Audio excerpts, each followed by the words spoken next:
نحمده ونصلي ونسلم على رسوله الكريم اما بعد. جب ہم ایمان سے متصف ہو گئے، اللہ کا فضل ہوا اور مسلمان ہو گئے، تو یہ ایک اللہ کی بہت بڑی نعمت ہے. اور اس کے بعد ہمیں لیکن کبھی کبھی یہ خیال ہونے لگتا ہے کہ یہ تو ایسا مضبوط دروازہ ہے، اب یہ بند ہو چکا ہے، اس میں کبھی بھی دراڑ نہیں پڑے گی، یہ دروازہ کبھی ٹوٹے گا نہیں، کبھی خراب نہیں ہوگا. اور الحمدللہ اکثر لوگ ایمان پہ مطمئن ہوتے ہیں، ہمارے جو اس جنریشن کے لوگ ہیں، پچھلی جنریشن کے لوگ ہیں. لیکن ایسا سمجھنا نہیں چاہیے ہمیشہ کہ ہمارا یہ ایمان والا دروازہ جو ہے اس میں کبھی کوئی خرابی نہیں آئے گی، دراڑ نہیں پڑے گی. یعنی ایمان محفوظ الحمدللہ ہے، لیکن یہ کوئی حتمی بات نہیں ہے کہ ایمان ہی لے کر ہم اس دنیا سے جائیں گے. اس کو بھی کبھی کبھی چیک کرنا چاہیے. یعنی وہ آپ کا سیف جو آپ نے بنا کے رکھا ہوا ہے، اس کا ضروری نہیں کہ وہ بالکل ہی پروٹیکٹڈ ہو. اس پہ نظر رکھیں گے تو پروٹیکٹڈ ہوگا نا. آپ نے جگہ رکھ کے چھوڑ دیا، بھول گئے، اس کو چیک ہی نہیں کر رہے، کبھی تو کبھی چیک کرنا چاہیے. زنگ بھی لگ سکتا ہے، کوئی کہیں سے کاٹ رہا ہو، کوئی کہیں سے توڑ رہا ہو، تو ذرا چیک کرنا چاہیے. تو یہ چور دروازہ جو ہے کبھی کبھی کھول لیتے ہیں دشمن. تو شیطان اور نفس اس طرح کی چالیں چلتے ہیں. تو نفاق جو نفق کہتے ہیں سرنگ کو، تو یہ ایمان کے اندر سرنگیں ڈالی جاتی ہیں. تو شیطان کی کوشش یہ ہوتی ہے کسی طریقے سے اس میں نقب لگائے، انسان ایسے کوئی عمل کرنے لگے کہ جس سے ایمان کی جو پوری حفاظت وہ اپنے طور پہ کر رہا تھا اس کو لگے کہ حفاظت ہو رہا ہے، لیکن نیچے نیچے سے کھدائی کر کے سرنگیں بنائی جائیں، ادھر ادھر سے اس کی بنیادوں کو کمزور کیا جائے. وہ ہمیں کبھی کبھی اس کا احساس ہی نہیں ہو پاتا، لیکن یہ ضروری ہے کہ ہو. تو صحابہ کرام کو اس کی بڑی فکر ہوتی تھی. اللہ کے رسول صلی اللہ علیہ وسلم کے زمانے میں جب آپ مدینہ تشریف لے کے آئے تو ایک تو وہ عقیدے والے منافقین کی بڑی تعداد ہو گئی تھی. وہ ان کو جب یہ لگا کہ اللہ کے رسول صلی اللہ علیہ وسلم یہ تو متفقہ علیہ طور پر سب کے امام بن گئے ہیں، ہیڈ ہو گئے ہیں، تو عبداللہ بن ابی اور اس کی جو ٹیم تھی اور بہت سارے لوگ تھے جو عبداللہ بن ابی کو اپنا سردار بنا چکے تھے اور اگلی اس کی کورونیشن ہونے والی تھی، یعنی اس کو باقاعدہ تاج پوشی اس کی ہونے والی تھی. تو لامحالہ اس کو یہ محسوس ہوا کہ میری تو حکومت چھن گئی ان کے آنے سے، تو میرا بڑا نقصان ہو گیا. تو ساز باز کی یہودیوں سے بھی اور مختلف لوگوں سے، اور اپنی ایک ٹیم بنا کے وہ اندر ہی اندر کام کرتے رہے. اس کے لیے انہوں نے ایک مسجد تک بنائی جس کو مسجد ضرار کہتے ہیں. مسجد ضرار، ضرر پہنچانے والی، تکلیف دینے والی مسجد. یعنی وہ اس لیے بنائی گئی تھی تاکہ اس سے مسلمانوں کو تکلیف ہو، مسلمانوں کو نقصان پہنچائے.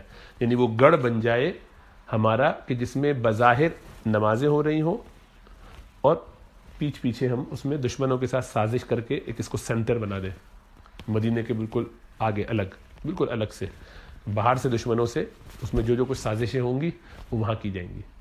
لوگوں کو یہ لگے گا ہم تو نماز پڑھ رہے ہیں، تو ظاہر میں ایسا. تو اللہ کے رسول صلی اللہ علیہ وسلم کو باقاعدہ دعوت دی گئی کہ آپ بھی آئیے، اس میں نماز پڑھائیے. تو آپ نے کہا میں کسی غزوے میں آپ جا رہے تھے، میں واپسی پہ ادھر سے ہوتے ہوئے آئیں گے. تو اللہ نے قرآن میں ان کو روک دیا، لا تقم فیہ ابدا، کبھی بھی اس مسجد میں مت کھڑے ہونا نماز کے لیے. تو روک دیا، کیونکہ یہ جو مسجد ہے یہ تو مسلمانوں کو نقصان پہنچانے کے لیے بنائی گئی ہے. تو الحمدللہ آپ کو اندازہ ہوگا اگر آپ نے نہیں کیا. تو ایک تو منافقین یہ تھے وہاں پر، لیکن اللہ کے رسول صلی اللہ علیہ وسلم نے اعلان کر کے ان کا نام نہیں بتایا لوگوں کو.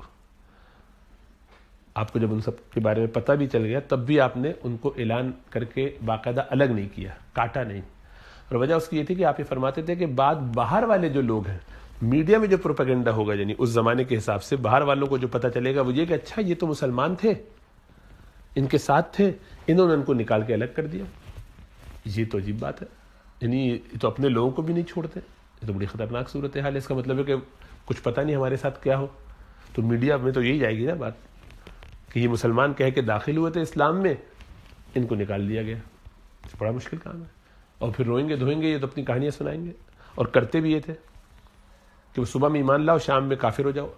جیسے قرآن میں اللہ نے بیان فرمایا کہ یہ کہتے تھے اپنے لوگوں سے کہ تھوڑے دن ایمان، صبح اور شام سے مراد یہاں پہ تھوڑا وقت ایمان لے آئے.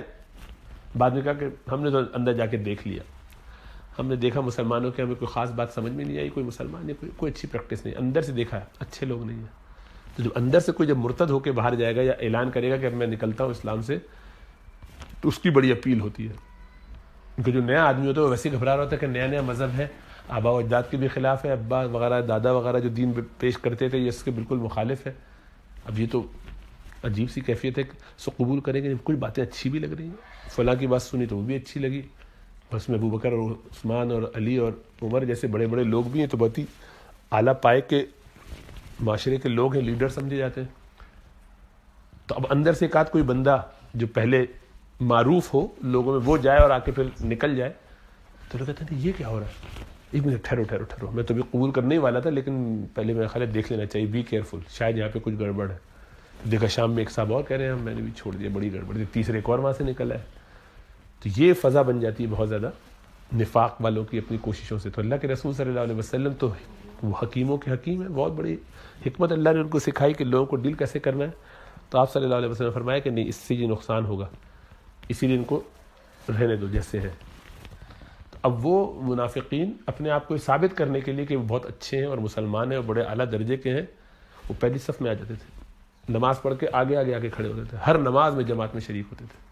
یہ ممکن نہیں تھا کہ وہ نمازوں میں شریک نہ ہو، کیونکہ صحابہ کرام کے درمیان نماز، اور وہ بھی مسجد نبوی میں نماز. آپ اندازہ کیجئے کہ اللہ کے رسول صلی اللہ علیہ وسلم نے جب اذان مشروع فرمائی، جب سے اذان دینا شروع ہوئی، وہ آپ کو واقعہ معلوم ہے کہ خواب میں دیکھا، اور وہاں سے سلسلہ شروع ہو گیا عبداللہ بن زید رضی اللہ تعالیٰ عنہ. اور پھر مستقل جو ہے وہ ہر نماز کے لیے اذان دی جاتی ہے. تو جیسے ہی اذان دی جاتی، لوگ اپنے کاموں کو چھوڑ کے آ جاتے مسجد میں. اذان کا مطلب یہ تھا کہ بس نماز کا وقت ہو گیا، کوئی اور پہلے سے ٹائم لوگوں کو نہیں اندازہ تھا، پتہ تو تھا کہ اس وقت سے اس وقت نماز پڑھنی، جو وہ اپنے طور پہ پڑھتے، لیکن اذان کیسے کریں اس کے اوپر بہت لمبی کو پوری گفتگو ہے، بخاری وغیرہ میں حدیثوں کی کتابوں میں آپ پڑھیں گے. لیکن بہرحال یہاں یہ ہوا کہ جیسے ہی اعلان ہوتا، لوگ اپنے کام وام چھوڑ کے بس اپنے آپ کو تیار کرتے اور مسجدوں کی طرف پہنچ جاتے، اللہ کے رسول صلی اللہ علیہ وسلم کے ساتھ پھر وہاں نماز پڑھتے. تو جو کام چھوڑ کے نہیں آ رہا ہوتا تھا، اس کا کوئی ایکسکیوز ہے تو صحیح ہے، وہاں ہے نہیں، مدینے میں دور ہے، لیکن جس کے بارے میں پتا ہو کہ اس کا کام بھی برابر میں ہے. یہ تو مسجد کے بھی میں نے دیکھا تھا، وہاں دکان اپنی چیزیں بیچ رہا تھا، میں تو لیتا ہوا گھر سامان چھوڑ کے ابھی آیا ہوں مسجد، کہاں ہے بندہ؟ نہیں ہے، یہ منافق تو نہیں ہے. تو بدگمانی دل میں آتی تھی، یہ خیال آتا تھا. جو نمازوں میں نہیں آتا تھا اس کے بارے میں فکر ہوتی تھی کہ شاید یہ اصلی مسلمان نہیں ہے، جعلی ہے، کچھ گڑبڑ ہے. تو اس کو انڈو کرنے کے لیے، اس سے بچنے کے لیے کہ ہمیں ایسا، جو چور ہوتا ہے اس کو تو زیادہ محتاط ہونا پڑتا ہے نا. تو ان منافقین کا طریقہ یہ تھا کہ وہ بہت کوشش کر کے آگے آگے ہوتے تھے، یعنی دکھاتے تھے کہ ہم مسجدوں میں ہیں موجود. صحابہ کرام کو چونکہ یہ پتہ نہیں تھا کہ کون کیا ہے، سب ایک ساتھ چل رہے ہیں، ایک ہی حلیے کے ہیں، ایک ہی طریقے کے ہیں، اور رسول اللہ صلی اللہ علیہ وسلم کی شفقت کا یہ عالم کہ ہر ایک کو یہ لگتا تھا کہ سب سے زیادہ مجھے چاہتے ہیں. سب یہ سمجھتے تھے کہ سب سے زیادہ مجھے چاہتے ہیں، ہر ایک کو آپ نوازتے بھی بہت تھے، تو سب کو یہ جذبہ ہوتا تھا کہ نہیں، یہ ہماری کیا بات. یہاں تک کہ آپ اندازہ کیجئے کہ عمرو بن العاص رضی اللہ تعالیٰ عنہ، وہ اتنے بعد میں ایمان لائے، فتح مکہ کے بعد ایمان لائے، اور ان سے پہلے بڑے بڑے صحابہ، یہ خود بھی بہت بڑے صحابی ہیں، یہ تو ماشاءاللہ فاتح مصر ہے، مصر کو انہوں نے فتح فرمایا. لیکن ظاہری بات ہے فتح مکہ سے پہلے جو ایمان لائے، قرون اولیٰ کے بالکل السابقون الاولون جو تھے، ان کی تو شان ہی کچھ اور. پھر بدری صحابہ، بیت رضوان والے صحابہ، پھر اس کے بعد ان لوگوں کی باری آتی فتح مکہ کے بعد والوں کی، بہت بعد میں. تو ان کو بھی اللہ کے رسول صلی اللہ علیہ وسلم کی شفقت اور محبت کا جو تجربہ ہوا تو پیچھے پڑ گئے کہ مجھے بتائیے کہ آپ کو سب سے زیادہ محبت کریں. ان چیزوں میں کیا ہے، یہ کوئی بات پوچھنے کی تھوڑی نہیں، بتائیے بہت پیچھے. تو پھر آپ نے جب کہا تو کہا ابو بکر صدیق، تو بڑا دل ٹوٹا کہ کاش میں نے نہ پوچھا ہوتا، آپ کی بات مان لی ہوتی. یعنی ان کو یقین تھا کہ مجھے ہی کہیں گے. یہ کیسی عجیب بات ہے. تو یہ ہے رسول اللہ صلی اللہ علیہ وسلم کی ڈیلنگ. تو عام منافقین کو بھی، عام انسانوں کو بھی یہ لگتا تھا کہ آپ جو ہے وہ، ہم بھی کوئی کم نہیں ہیں، ہم بھی کچھ ہیں آپ کی نظر میں. تو عام جو اور اس باقی سارے صحابہ تھے، تو سب کو یہ فکر لاحق ہوتی تھی کہ یہ کیا معاملہ ہے. ان کو اپنے ایمان کی ایسی فکر لاحق ہوتی تھی. جو سچے تھے ان کو یہ فکر ہوتی تھی کہ ہم کہیں خدا نخواستہ ایسے منافقینوں میں سے شامل نہیں ہیں. تو اسی لیے آپ نے وہ حضرت حنظلہ رضی اللہ تعالیٰ عنہ کا واقعہ سنا ہوگا، حدیثوں میں بہت آتا ہے. حضرت حنظلہ رضی اللہ تعالیٰ عنہ وہ ایک دفعہ گھر سے نکلے اور دوپہر کا وقت ہے، اور نافقہ حنظلہ، حنظلہ تو منافق ہو گئے، بس یہ کہتے ہوئے چلے جا رہے اور رو رہے، پریشان، بالکل اسٹریس آؤٹ ہوئے ہوئے، اور رسول اللہ صلی اللہ علیہ وسلم کے گھر کی طرف مسجد تک چلے جا رہے ہیں. راستے میں ابو بکر صدیق بھی گزر رہے تھے. انہوں نے کہا بھی کیا ہو گیا اپنے آپ کو ایسے، کیا یہ بات کیوں کہہ رہے ہیں، کس طرح کا کیا سلسلہ ہے؟ کہنے کہ اللہ کے رسول صلی اللہ علیہ وسلم کی مجلس میں ہوتے ہیں تو ایسا لگتا ہے کہ ہم بالکل آخرت کو اپنی آنکھوں سے دیکھ رہے ہیں, دنیا کی کوئی فکر ہی نہیں ہوتی. اور ایک جذبہ ہوتا ہے آخرت کی تیاری میں, جذبہ زبردست ہوتا ہے ایمان کی, ایسا لگتا ہے کہ بڑی طاقت اور قوت ہمیں حاصل ہو گئی ہے, شیطانی آتی نہیں ہے. اس کے بعد وہاں سے گھر جاتے ہیں, تھوڑی دیر کے بعد بیوی بچوں میں لگتے ہیں, ایک آدھ 2 دن کے اندر ایسا لگتا ہے کہ بس الٹے ہو گئے بالکل. یعنی ویسی کیفیت ہی نہیں رہتی, کیفیت مختلف ہوتی ہے. تو وہ جو کیفیت ہوتی ہے وہ تو یہاں رہتی نہیں ہے. اس کا مطلب یہ تو نفاق نہیں ہوا. ابو بکر صدیق سارے انبیاء کے بعد سب سے بڑا آدمی وہ فرماتے ہیں کہ میری بھی یہ کیفیت ہے, مجھے بھی اپنے نفاق کا خطرہ ہو رہا ہے, چلو اللہ کے رسول صلی اللہ علیہ وسلم سے پوچھتے ہیں. انہوں نے کوئی جسٹیفیکیشن نہیں دی, کہتے مجھے بھی اس کی فکر ہے کہ میری بھی یہ کیفیت ہے, چلو معلوم کریں. یہ ہے احساس. جو سچے ہوتے ہیں ان کو ایسا احساس ہوتا ہے, ڈرتے رہتے ہیں, گھبراتے رہتے ہیں. ہمارے حضرت فرماتے ہیں دامت برکاتہم کہ ان کے شیخ حاجی فاروق صاحب کا یہ مقولہ رحمۃ اللہ علیہ کہ جو ڈرتا ہے اس کی حفاظت کی جاتی ہے. ڈرتے رہو, چلتے رہو, ڈرتے رہو, یہ فکر رہنی چاہیے. کبھی اپنے آپ کو بہت کانفیڈنٹ ہو کے کچھ سمجھنا نہیں چاہیے, کچھ بھی نہیں سمجھنا چاہیے. تو یہ انہوں نے دونوں پہنچ گئے. اللہ کے رسول صلی اللہ علیہ وسلم نے بات سنی اور فرمایا کہ اگر تمہاری وہ کیفیت جو میری مجلس میں ہوتی ہے وہ اپنے گھروں میں بھی ہونے لگے تو فرشتے تم سے راہ چلتے مصافحہ کرنا شروع کر دیں. یعنی تم تو اتنے اونچے درجے میں پہنچ جاؤ. وہ انسانوں کے بس کی چیز نہیں ہے, عام انسانوں کے بس کی چیز نہیں ہے وہ. یعنی فرمایا کہ گاہے یعنی کبھی کبھی ٹھیک ہے تو بس اس کو چیک کیا کرو, لیکن اس فکر نہ کرو, تم سے یہ ایکسپیکٹڈ ہی نہیں ہے, یہ تم سے تقاضا نہیں ہے کہ تم ایسی کیفیت میں گھروں میں بھی رہو. ظاہر بات ہے ہمیشہ مجلس میں جو کیفیت ہوتی ہے, وہ مسجد میں جو کیفیت ہوتی ہے, جو خانقاہ میں کیفیت ہوتی ہے, بزرگوں کے ساتھ بیٹھنے سے جو کیفیت ہوتی ہے, وہ گھر میں تو نہیں ہو سکتی. فرق ہے اپنی نوکری میں, اپنی دنیا میں, کام میں لگتا ہے آدمی تو ذہن پلٹتا ہے, ادھر ادھر جاتا ہے, ٹھیک ہے. تو اس کا منیمم معیار یہ ہے کہ خلاف شرع کوئی کام نہ ہو. یعنی یہ ڈر رہے کہ کہیں میں نفاق کی طرف تو نہیں جا رہا. اور وہ ایسے ہی ہوگا کہ جب ہم اس کی فکر کریں گے, جب ہمیں یہ احساس ہوگا کہ شاید میرے کچھ اعمال ایسے ہوں کہ جس سے میں اسلام کے دائرے سے نکل کے نفاق کی طرف جاؤں. یعنی عقیدے میں تو میں منافق نہیں ہو رہا ہوں الحمدللہ. ہم سب کو معلوم ہے کہ ہم اندر سے کافر ہوں خدا نخواستہ اور ظاہر میں اسلام اپنے آپ کو دکھا رہے ہیں, ایسا تو نہیں ہے الحمدللہ. اور آج کل ایسی کوئی ضرورت بھی نہیں رہی کہ کوئی ایسا چھپ کے کرے, اس لیے کہ اسلام یا مسلمان رہنے میں کون سا دنیاوی ایسا فائدہ ہے جو آپ کو مل رہا. ان منافقین کے لیے تو یہ فائدہ تھا کہ چلو دنیا ہی مل رہی ہے, اسلام کی وجہ سے پروٹیکشن بھی مل رہی ہے, بیت المال بھی مل رہا ہے, اور ضرورت مند تو زکوٰۃ سے بھی کچھ مل جائے گا, اور کچھ وظیفہ وغیرہ بن جائے گا, اور نہیں تو کم از کم ٹیکس نہیں دینا پڑے گا. جو جزیہ غیر مسلم کو دینا پڑتا ہے وہ بھی دینے سے بچ جائیں گے, اور سارے مسلمانوں والے بہترین آپ کو رسپیکٹ آنر سب مل رہا ہے. تو کیا چاہیے, VIP پروٹوکول آپ کو مل رہا ہے, لال پاسپورٹ, اب تو کالا ہو گیا, ڈارک بلو ہو گیا, جو بھی ہو گیا ہے وہ آپ کو مل جائے گا بغیر کسی زیادہ محنت کے. تو کیوں نہیں کریں. تو اب تو ضرورت نہیں ہے اس کی. اس وقت تو ایسی کوئی مسلمان ہونے کی کوئی دنیاوی حساب سے معقول وجہ نہیں ہے, کیوں کوئی ہوگا, ہے نا. اب تو رہے. تو خیر خلاصہ یہ کہ الحمدللہ یہ ایمان جس میں عقیدے کا نفاق آ سکتا ہے وہ تو نہیں ہے. یہ والی سرنگ تو شیطان نہیں لگا سکتا, لیکن عملی نفاق شیطان لگاتا ہے اب بھی. عملی نفاق کا مطلب کیا, پریکٹیکل ہپوکریسی کیا ہے کہ ہم وہ کام کریں جو ہپوکریٹس کرتے ہیں. تو ان کی جو علامتیں ہیں وہ, ان میں سے ایک علامت یہ ہے کہ وہ اذا قاموا الى الصلاۃ قاموا کسالى, کہ جب وہ نماز کی طرف اٹھتے ہیں تو اٹھتے ہیں نماز کی طرف. یہ نہیں کہہ رہے کہ نہیں پڑھتے نماز پڑھتے ہیں, لیکن کسل کے ساتھ, کسلان ہوتے ہیں, سستی کے ساتھ, دل نہیں چاہ رہا, اوہو پریئر اگین, ابھی تو نماز پڑھی تھی پھر عشاء آ گئی, اب یہ بھی ہے, اب یہ بھی اگلی نماز, اوہو صبح اٹھنا پڑے گا, یہ تو ٹینشن آ گئی, ابھی تو نیند پوری نہیں ہوئی. آپ سمجھ رہے ہیں. یعنی نماز آئے تو دل میں غم ہو, کھٹک ہو, خوشی کے مقابلے میں نماز کا انتظار نہ رہ گیا ہو, نماز کے لیے دل تڑپتا نہ ہو. تو اللہ سے محبت کا تقاضا تو یہ تھا کہ اللہ سے ملاقات کے لیے 5 نمازوں کے بعد وہاں سے نکلتے ہوئے غم ہونا چاہیے. اسی لیے وہ جو 7 لوگ جو عرش کے سائے تلے ہوں گے ان میں سے ایک وہ ہے نا کہ جس کا دل لٹکا ہوا ہو مسجد میں, وہ اپنا دل چھوڑ کے آتا ہو مسجد, باہر آیا کام وام کرنے, دل وہیں چھوڑ کے آتا ہے, اور سارے کاموں میں لگا ہوا ہے, فکر یہ ہوتی ہے کہ میں کب مسجد دوبارہ پہنچ جاؤں. تو گھروں میں نمازیں جو پڑھ رہے ہیں یہ سمجھ کے کہ بہت اچھا کر رہے ہیں, کچھ نہ کچھ کر ہی رہے ہیں نا, اس کا مطلب ہے کہ اس برکت کو تو حاصل نہیں کر سکتے.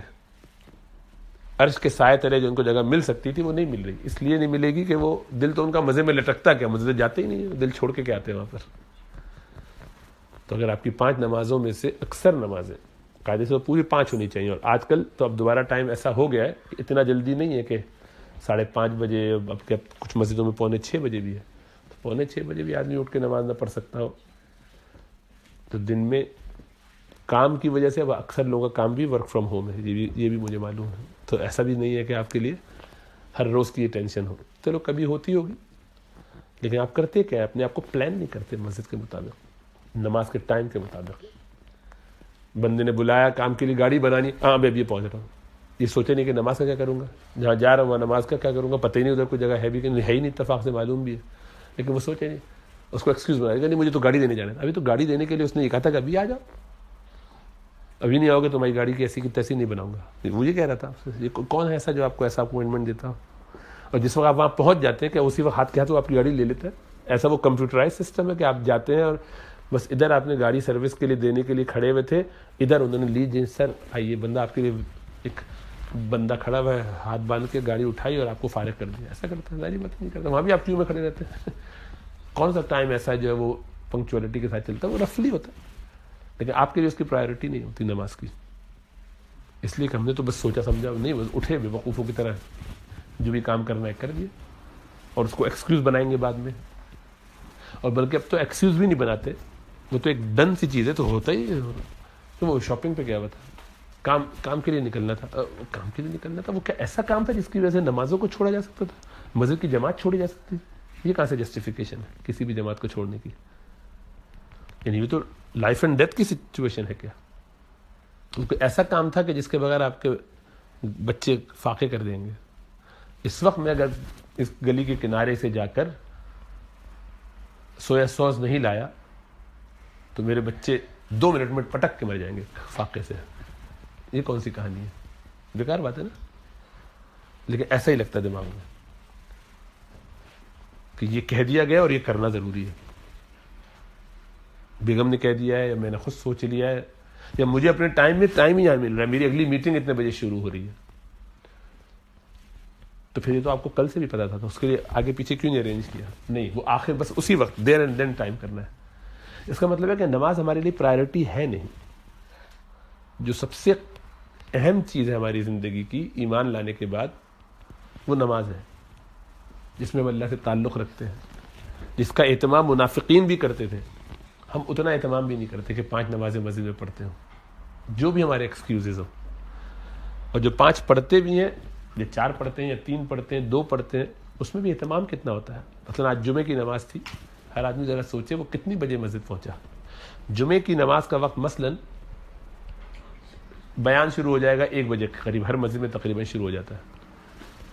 تو آپ غور کیجئے, اور ابھی ذرا بلکہ ہاتھ بھی اٹھا لیجئے کہ کون مسجد میں 1 بجے سے پہلے موجود تھا. جس مسجد میں بھی نماز پڑھی 1 بجے سے پہلے آپ مسجد میں موجود تھے, ہاتھ اٹھائیے کون موجود تھا مسجد میں. 1 بجے موجود تھے مسجد میں, الحمدللہ, جسٹ ٹوڈے. آپ تھے, وہاں بھی موجود تھے, میں نے آپ کو دیکھا. اور باقی لوگ کتنے بجے, 1:30 بجے سے پہلے کون کون پہنچ گئے تھے. خطبہ شروع, عربی کے خطبے کے وقت پہنچ گئے تھے. عربی خطبے ٹائم ہوتا ہے 1 o'clock پہ نہیں. ہاں, جب بیان شروع ہونے والا ہو مسجد میں, یعنی جو ظہر کا وقت ہوتا ہے اس سے پہلے مسجد میں ہونا چاہیے. قاعدے سے تو جیسی اذان کا وقت ہو نا, یعنی اس میں اصول کیا ہے, یہ تو اللہ نے بڑا فضل فرمایا کہ فقہاء علماء مختلف گنجائشیں دے دیتے ہیں لوگوں کو. حقیقت یہ ہے کہ قرآن یہ کہتا ہے, اور اصل بھی یہی ہے, کہ اذا نودی للصلاة من یوم الجمعۃ فاسعوا الی ذکر اللہ. بس جیسے اذان دے دی جائے جمعے کی نماز کے لیے, دوڑو فوراً اللہ کے گھر کی طرف, دوڑو فوراً, سب چھوڑ چھاڑ کے. اس وقت دنیا کا کوئی بھی کام کرنا جائز نہیں ہے. اصل تو یہ ہے, وہ وقت جیسے ہی ہو جائے. اذان تو ہو سکتا ہے کوئی دیر سے دیتا ہو, وہ ظہر کا وقت, یعنی جمعے کا جو وقت شروع ہو جائے گا ظہر کی نماز ہوتے ہی, ظہر کا وقت ہوتے ہی, وہ 1:07 8 5 7 منٹ پہ آج کل ہو رہا ہے. اس ٹائم کے بعد کوئی بھی کام کرنا سب گناہ کو آپ کے کھاتے میں لکھ رہا ہے. لیکن 1 بجے اٹھتے ہیں بہت سے لوگ وضو کرنے, غسل کرنے, اس سے وقت تیاری کرتے ہیں شروع. جمعے کی تیاری اور اس میں نکلنے کا ٹائم آپ کا فکس 12:30 ہونا چاہیے. 12:30 سے سردی ہو یا گرمی ہو, اب 12:30 بجے سے آپ لیٹ نہیں ہوں گے. آپ کو 12:30 بجے مزے میں نکل جانا چاہیے. 5-7 منٹ چلنے پھرنے میں لگ جائیں گے, 10 منٹ میں پہنچ جائیں گے. سب سے اگلی صف میں جگہ ملے. جمعے کے دن بھی نہ ہو تو پھر کب ہوگا؟ یہ تو ہفتے میں ایک دن کی بات ہے. کسی کی نوکری ہے وہ ایک الگ بات ہے, کوئی بڑا مجبور ہے, پھنسا ہوا ہے, تو آپ ہی جانتے ہیں کون کتنا پھنسا ہوا ہے. ورک فرام ہوم والے تو خوب جانتے ہیں. ساری کہانیاں ہیں. اپنی زندگی میں اس کو پرائیورٹائز کرتے نہیں ہیں. ہماری جاب کے اندر یہ کوئی اہمیت رکھتی نہیں ہے چیز کہ نماز کا کیسے میں ٹائم نکالوں. پارٹی سب طے ہوتی ہیں. چچا کے سسرال میں ان کی جو چچی کے بھائی ہیں ان کی پوتے کا نکاح ہے, اور وہ ہے بھی مانچسٹر میں, وہ 2 ہفتے کے بعد. تو اس کے لیے ابھی سے سنڈے کی مدرسے کی چھٹی چاہیے, پہلے سے پلان. اور ہر روز کی وہ 5 نمازوں کے لیے روزانہ اسی طریقے سے نمازیں ضائع. کوئی ٹینشن نہیں, اتنی سی بھی ٹینشن فکر ہی نہیں ہے. اسی لیے کہ وہ زندگی میں ہم نے اپنے آپ کو روٹین میں لا کر, جسے کہتے ہیں نا, باقاعدہ آرگنائز نہیں کیا ہے. جو لوگ آرگنائز نہیں ہوتے وہ ہمیشہ نقصان اٹھاتے ہیں. ان کی کوئی چیز کورڈ نہیں ہوتی. کبھی یہاں سے شیطان مارتا ہے, کبھی وہاں سے دھوکہ پڑتا ہے. اور فجر کی نماز تو ظاہر بات ایک پہاڑ ہے ہی. تو جمعے کی نماز کا یہ حال ہے جو ہفتے میں ایک دن خالی پڑھنی بھی پڑتی ہے. فجر کی نماز تو روزانہ ہی کی ہے, تو دوسری ایکسٹریم ہے. اس پہ تو بات کرتے ہوئے بھی شرم آتی ہے کہ یعنی خود کہنے والا کتنا کہے, کیسے کہے, کیوں کہے.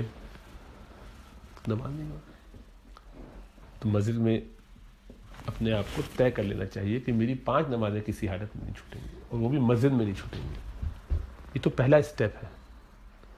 پھر اس کے بعد اس میں اضافہ ہونا چاہیے نوافل کا, اور نمازوں میں خشوع کا, اور نمازوں کی لمبائی کا. اسی لیے 10 سال پہلے آپ کی جو نماز کی رفتار تھی, اللہ معاف فرمائے, وہی رفتار اب بھی ہے. غور کیجئے کتنوں کی نماز کی رفتار بدلی ہے, کہ آپ کو خود محسوس ہوتا ہے کہ میری ہر نماز نیچرلی تھوڑی سی لمبی ہو گئی ہے پہلے کے مقابلے میں.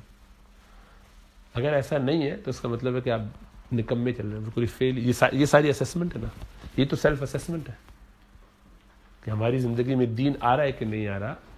یہ ہے سارے پیرامیٹرز, یہ ہے سارے تھرمومیٹرز. پہلے گھر میں سنتیں کتنی جاری کی تھیں, اب کتنی ہیں. ایک تو انفرادی سنتیں, وہ بھی معیار ہے, اور ایک ہے اجتماعی گھر کے اندر کی سنتیں. کتنوں کے گھروں میں کھانا زمین پہ کھانے کا سلسلہ شروع ہو چکا ہے. نیچے بیٹھ کے سب کھانا کھاتے ہیں, جب بھی ساتھ کھانا کھاتے ہیں زمین پہ کھاتے ہیں. بچے اپنے طور پہ کبھی کھا لیں تو بچے ہیں ظاہری بات, لیکن بڑوں کے ساتھ ابا نے یہ اصول بنا لیا گھر میں کہ کھانا میرے ساتھ کھانا ہے تو نیچے بیٹھ کھائیں گے, زمین پہ چادر بچھاؤ ایسے کھائیں گے. یہ سنت ہے, اس کی برکت ہے.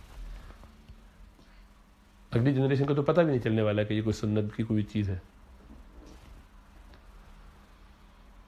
اس طریقے سے میرا معمول گھر میں جو ہے وہ عام حالات میں جس لباس میں رہنے کا تھا, ٹراؤزرز, یہ شارٹس, جو بھی پہن کے, لوور اور کیا کیا کچھ لوگ پہنے ہوتے ہیں.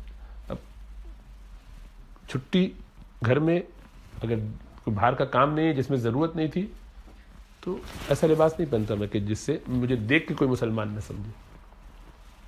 کرتا شلوار, سوب, لنگی, دھوتی, جو بھی پہننا ہے جس سے پتہ چلے کہ یہ ہمارے کلچر, ہماری تہذیب کا کوئی حصہ ہے. ہمارے لباس جس کو دیکھ کے پتہ چلے کہ ہم اپنے کچھ ریپرزنٹیشن رکھتے ہیں, کوئی ہماری بیس ہے. مسواک, ہر وضو سے پہلے مسواک ہو رہی ہے کہ نہیں ہو رہی؟ مسواک ہے ہی نہیں گھر میں. مسواک ہاں وہ بس آج ہے ہی نہیں, ہے نا. تو آپ غور کیجئے کہ 10 سال میں یا پچھلے 5 سالوں میں کیا ترقی ہو رہی ہے. کیا اسسمنٹ میں کروں تو مجھے نظر آئے کہ کچھ بہتری ہوئی ہے. تو کچھ چیزوں میں ہوئی الحمدللہ. بعض کی داڑیاں ہو گئیں الحمدللہ, بعض کی وہیں رک گئیں جہاں آئی تھی, مزید نہیں بڑھ رہی. بعض کی تجوید میں کچھ بہتری آئی ہے لیکن وہ مزید محنت سلو کر دی, بس کافی ہو گیا, کافی ہے, چھٹی, مزید کیا کریں. یعنی دین کا معیار ہی یہی ہے کہ آپ کی زندگی میں ہمیشہ کوئی نہ کوئی ترقی ہوتی رہنی چاہیے. ایک روایت ہے اس میں کچھ ضعف ہے لیکن ہے بڑی خطرناک. قرآن کی اس آیت کی اس میں تشریح ہوتی ہے کہ وَلْتَنظُرْ نَفْسٌ مَا قَدَّمَتْ لِغَدٍ, ہر ایک تم میں سے دیکھے کہ اس نے کل کے لیے کیا چھوڑا ہے. تو کل سے مراد آخرت ہے, ظاہری بات ہے کہ قیامت میں کیا تم پیش کرو گے اپنے نامہ اعمال میں, کیا ہوگا سامنے. لیکن ایک اس کا مطلب جو اس حدیث میں ہے وہ یہ ہے کہ جس کا آنے والا دن گزرے ہوئے دن سے بہتر نہ ہو وہ ہلاک ہو گیا. یعنی جو میں نے آج کیا ہے کل کے دن میں اس سے کچھ اضافہ ہونا چاہیے, ہر روز کچھ نہ کچھ ترقی ہونی چاہیے, تبھی تو چڑھائی چڑھیں گے.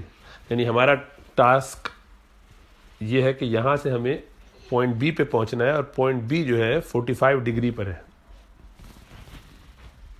تو ہر لمحہ, ہر اگلا اسٹیپ جو آپ پاؤں سے اٹھائیں گے, آپ کا کیا خیال ہے اتنی طاقت چاہیے جتنی پہلے والے میں چاہیے.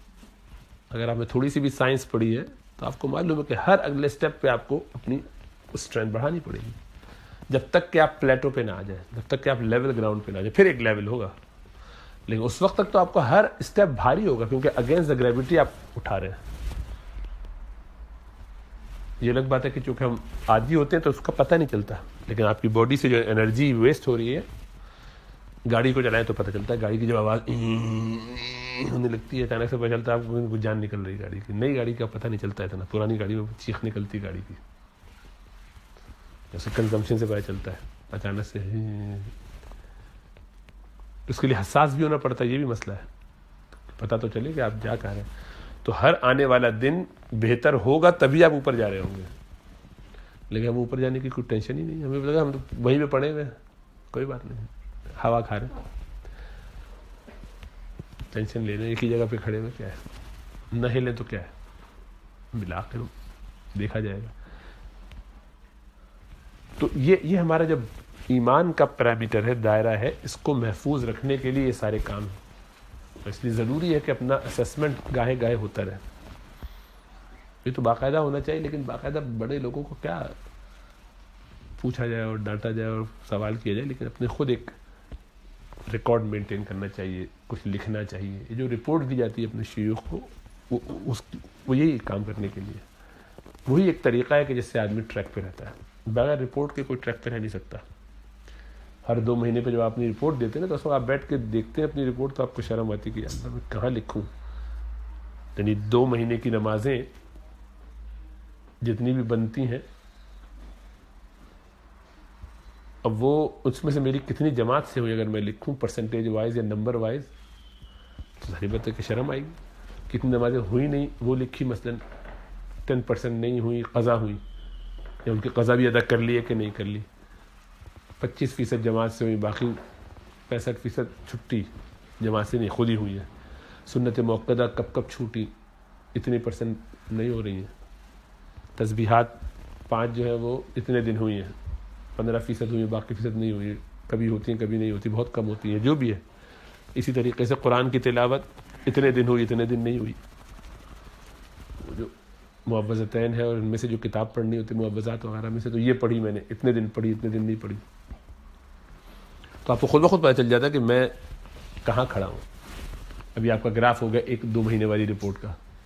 اس کے بعد کے 2 مہینے میں پھر بھیجا تو دیکھا کہ اگر ان کو آپس میں بھی کمپیئر کر رہا ہوں تو میں تو بہت ہی نیچے چلا جا رہا ہوں. پہلے جتنا تھا اس سے بھی نیچے, یا اس سے بہتر اگر ہے تو الحمدللہ. سیم ہے تب بھی اچھی بات نہیں, امپروومنٹ ہونی چاہیے تھی, بہت ہی لو لیول ہے. تو یہ ہے سیلف ریکٹیفیکیشن کا طریقہ. اس کے بغیر آدمی کا ایمان محفوظ نہیں رہتا. کیوں؟ کیونکہ شیطان جو ہے وہ ہمارے ساتھ ایسا لگا ہوا ہے کہ وہ ہم سے گڑبڑے کروا کے احساس یہی دلاتا ہے کہ ہم بہت اچھے چل رہے ہیں. آپ کو ہمیشہ, آپ سوچیے مت اس بارے میں, خالی ویسے دیکھیے اوور آل, تو آپ کہیں گے کہ یار بہت اچھے, کافی اچھا معاملہ چل رہا ہے الحمدللہ. اوور آل ایسی بغیر گہرائی میں جائے ہوئے, وہ تو میں کھود کے نکالوں گا تو گندگی نظر آئے گی. میں ایسے سوچوں اوور آل, آپ کو لگے گا کہ نہیں ماشاءاللہ معاملہ بہت اچھا ہے, محنت کر رہے ہیں, نمازیں بھی دیکھ رہے ہیں, بچ رہے ہیں گناہوں سے, اور کلاسز میں جا رہے ہیں, سب کچھ. تو ایسا نظر آئے گا کہ اوور آل سب بہت صاف ستھرا ہے, سرسری طریقہ. یہ قیامت والے دن ہے, اللہ محاسبنی حسابا یسیرا, کہ اللہ اس طرح سے نظر ڈال کے سرسری اگنور کر دے باقی ساری چیزوں کو. اللہ کو تو سب معلوم ہے, تو وہ ہمیں وہاں حساب ایسا کرنا ہے, لیکن یہاں نہیں. اپنا حساب حاسب نہیں، حساب یہ سیرہ والا نہیں چاہیے. اپنا حساب خود جب لینا ہو تو اس کو تو بہت سختی سے لینا چاہیے، ایک ایک باریکی کے ساتھ باقاعدہ خوردبین لے کر دیکھنا چاہیے کہ کہاں گڑبڑ ہے، اس کو صحیح کرنا، تاکہ یہ میرا کام بالکل جو میرے بس میں اتنا، اللہ کے حساب سے تو کبھی پرفیکٹ ہو نہیں سکتا، لیکن میرے بس میں جو ہے ویسا چلا جائے. یہ غالباً اقبال کا یا کسی اور کا یہ کہنا ہے کہ قیامت والے دن اللہ کے رسول صلی اللہ علیہ وسلم کو بس میرا نامہ اعمال اے اللہ مت دکھائیے گا، یعنی آپ کے اور میرے درمیان رہے بس میرا معاملہ، کہ وہاں مجھے یہ شرمندگی نہ ہو کہ میں نے کیا کیا. تو رسول اللہ صلی اللہ علیہ وسلم سے محبت کا ایک طریقہ ہے کہ آپ کو دکھ ہوگا، کتنا نکمہ نکلا، اتنا میں سکھا کے اتنا بتا کے آیا تھا پھر بھی کچھ نہیں کیا. تو کسی شاعر کا ہے، غالباً اقبال کا یا کسی اور کا، اللہ عالم، جس نے بھی کہا اچھی بات ہے. لیکن ہمیں یعنی اپنی زندگی کا کچھ جائزہ لینا چاہیے کہ ہمارے اعمال کیسے چل رہے ہیں، ایمان ہم بچا پا رہے ہیں کہ نہیں، اس کے لیے محنت کر پا رہے ہیں کہ نہیں، اور کیسے ہم کو اس کو امپروو کرنا ہے، اس کے لیے کیا کوشش کرنی چاہیے. اللہ ہمیں سمجھ اور شعور عطا فرمائے، اللہ سب کی ایمانوں کی حفاظت فرمائے، اللہ سب کو ترقیات عطا فرمائے. نمازوں میں مضبوطی ہوگی تو باقی ساری چیزیں آہستہ آہستہ اپنی جگہ پہ آنے لگیں گی، لیکن وہاں کوتاہی ہوگی تو مشکل ہوگی.